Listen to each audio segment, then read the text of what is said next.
Assalamualaikum warahmatullahi wabarakatuh. Nama saya Muhammad Raffi Prayoga dari kelas N, jurusan Manajemen, Fakultas Ekonomi dan Bisnis, Universitas UPN Veteran Jawa Timur. Di sini saya sedang membuat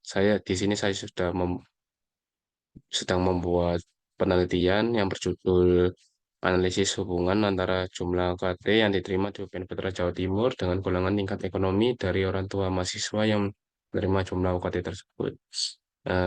Jadi alasan saya mengapa membuat penelitian ini adalah untuk memenuhi tugas akhir dari mata kuliah saya yaitu statistika bisnis.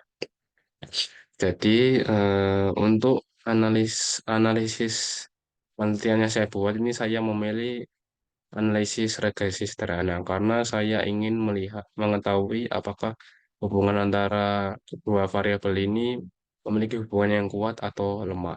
Jadi seperti itu. Jadi sebelum langkah ke sana, yang pertama yang saya hal pertama yang saya lakukan yaitu mengumpulkan data terlebih dahulu. Saya mengumpulkan data melalui kuesioner. Jadi eh, di dalam kuesionernya ini saya membuat beberapa pertanyaan yang ditujukan untuk pada para responden yang mengisi kuesioner yang saya buat. Jadi seperti ini. Jadi ini ada judul, kemudian deskripsinya, terus ada email, nama lengkap, fakultas, jurusan, angkatan. Ini untuk bagian pertama. Bagian kedua ada pertanyaan, apa jumlah UKT yang diterima, terus total penghasilan orang tua selama sebulan, kerjaan orang tua, apakah UKT yang diterima di UPN sudah sesuai dengan penghasilan dari pekerjaan orang tua, kemudian apakah UKT yang diterima sudah sesuai dengan fasilitas dan pelayanan. Jika Anda tidak menerima UKT yang telah diberikan karena alasan tertentu, contohnya ada pertanyaan UKT, apa yang Anda lakukan, terus kemudian terakhir apa saran dan masukan Anda terkait UKT di UPN ke depannya. Jadi seperti itu untuk pertanyaan di dalam kuesioner yang saya buat. Setelah membuat pertanyaan di kuesioner ini, saya sudah menyebarkan kuesioner ini kepada teman-teman saya melalui dan juga melalui sosial media dan eh, melakukan pertemuan secara langsung dengan para responden untuk meminta bantuan agar para responden mau mengisi kuesioner yang saya.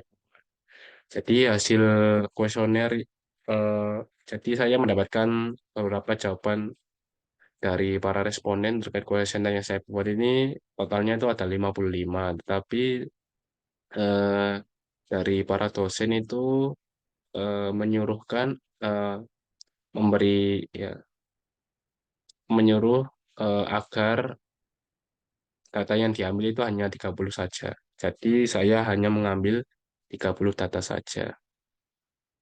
Untuk data-data yang saya ambil ini seperti begini.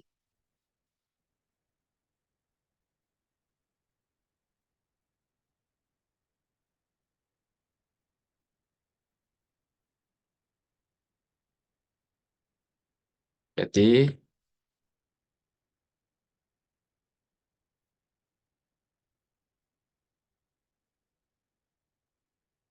seperti begini. Ada nama mahasiswa, jumlah UKT, jumlah penghasilan, jenis pekerjaan, ketersesuaian atau tidak sesuai dari hubungan penghasilan kedua orang tua dengan UKT yang diterima, kemudian ketersesuaian atau tidak sesuai dari hubungan antara UKT yang diterima dengan fasilitas dan pelayanan yang diberikan, kemudian perilaku apa yang diambil dari mahasiswa ketika mendapatkan suatu kondisi tertentu yang berhubungan dengan UKT, dan saran dan masukan dari mahasiswa terkait UKT di PN Veteran Jawa Timur ke depannya. Jadi kurang lebihnya seperti begini data-datanya. Bisa dilihat sebagai berikut. Jadi ada beberapa keterangan, nama, dan semacamnya gitu ya. Ini sampai 30. Karena data yang saya ambil hanya sampai 30 saja. Itu memang karena so, yang ditugaskan dari dosen itu minimal datanya 30. Jadi untuk mempersingkat waktu juga saya mengambilnya 30 data saja. Jadi seperti begini.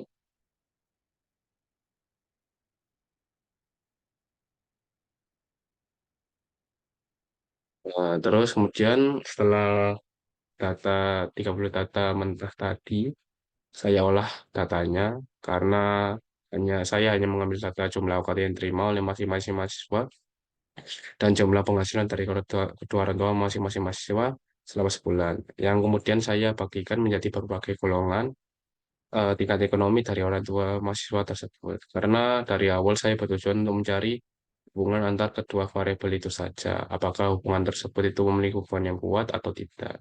Ini sesuai dengan hipotesis yang saya buat. Jadi hipotesis yang saya buat itu ada dua.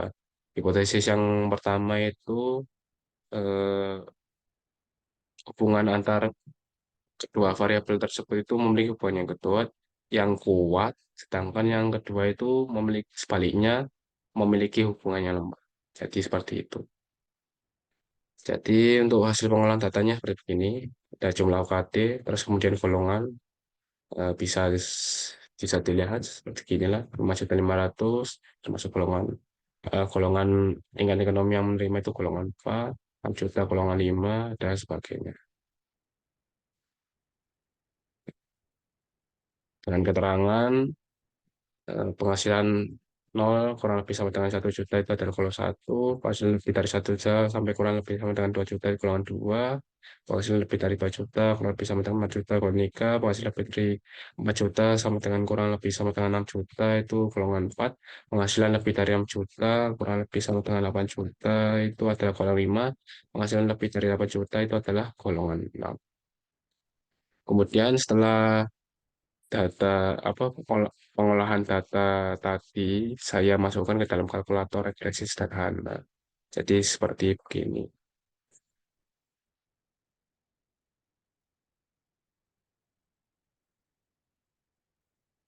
Jadi seperti begini.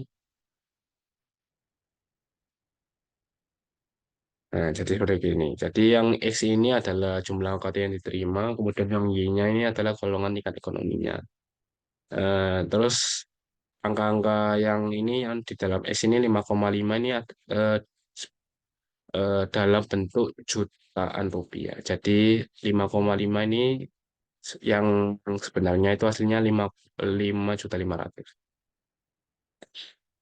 Dan untuk Y-nya ini golongan tingkat ekonominya. Jadi ya kayak golongan 4 tadi itu ini tulisnya cuma 4 saja. Nggak perlu pakai golongan. Terus kemudian kalau sudah dikalkulate itu muncul yang pertama itu model regresinya. Kemudian line feed plotnya ini titik-titiknya ini ada yang jauh dari garis lurus, tapi ada yang mendekati juga dari garis lurusnya. Seperti ini lah.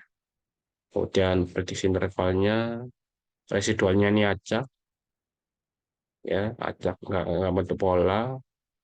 Terus kemudian ini, Y dan apa hubungan X dan Y-nya ini memiliki hubungan yang kuat. Ini diambil dari mana? Yaitu dari hasil yang ini. Korelasinya ini 0,666 dan juga R square-nya ini 0,4436 ini. Jadi itu yang jadi itu kesimpulannya ya. Jadi kesimpulannya itu hipotesis yang pertama yang diterima karena hubungan antar dua variabel tadi itu memiliki hubungan yang kuat dan sudah dibuktikan dari hasil penghitungan tersebut. Jadi itu yang bisa saya sampaikan. Mohon maaf bila ada salah kata maupun perbuatan. Terima kasih. Wassalamualaikum warahmatullahi wabarakatuh.